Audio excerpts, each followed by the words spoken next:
Okay guys, no, good morning. At shoutout nga pala kay Boss Paul Soriano ng USA, California. So, kung naalala nyo guys, nag-vlog ako ng mga blue material na 6 na piraso. At si Boss Paul Soriano yung nakakuha. So, ito yung mga pinuha niya mga idol. Pakita ko sa inyo, ito.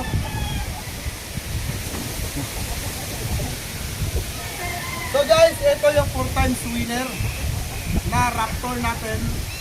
Ayan. Sabi ito, ayan. Ganun mo, zoom. 4 times winner yan mga idol. So lahat kinuha niya.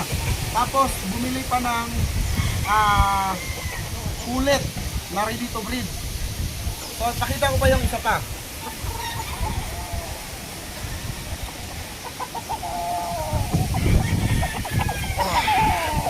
So guys, yan naman yung 1 times winner na itim ang kahid na kinuha ni Boss Paul Soriano of USA. Ngayon, ipapadala natin to sa La Union. So siya nga pala guys is, ang alam ko, 5 times buyer.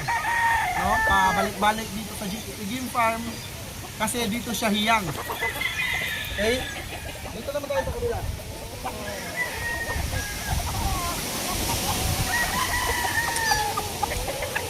So guys, ito naman yung pinanalo ko sa Mindez.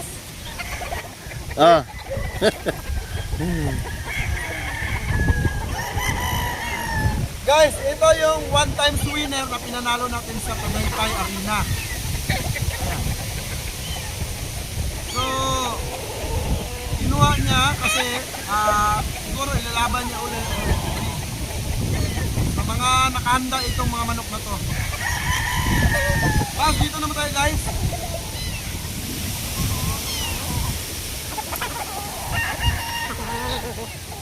Yan naman yung pang-apat na kinuha niya. This is the Immortal Raptor. So, kaya siya tinawag na Immortal Raptor kasi ang pinaka losses ko nito is draw. Yun lang talaga yung losses ko sa mga white hair. So dalawa itong Immortal Raptor natin mga idol. No? Ito ay wala pang panalo. Pakita ko naman yung isa pa.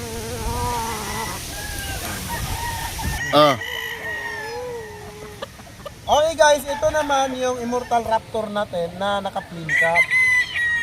Ayan. So, nakahanda na rin siya. So, hiyang na hiyang naman si Boss Paul Soriano sa atin. Dahil nga back to back yung pagka-champion niya. So, ayan, kinuha niya yung ating Immortal Raptor. Napakapuging manok yan mga idol. Next naman. Okay guys, ito naman yung aking multiple winner. 3 times winner na Boston Millionaire na white pit. So kung mapapansin mo, napakaganda ng body structure niya. Talagang kamukha nung dinala ni Manong Lance nung expo. Liit ang palong niya at pwede din siya gawing materials. Kumuha din si Bossing sa atin ng Raptor na mga inahin at Raptor na Boston. Ngayon, dahil nga siya ay solid at pabalik-balik na buyer sa atin, binigyan ko rin siya ng pure na ulit na Gilmore. Pero sa ngayon guys, ang ipi-place lang natin is yung mga brood material na dadalhin ngayong araw sa La Union. Yun lang ang ating vlog for today mga boss. Maraming salamat. God bless you all. Mabuhay ang bayang sa buher.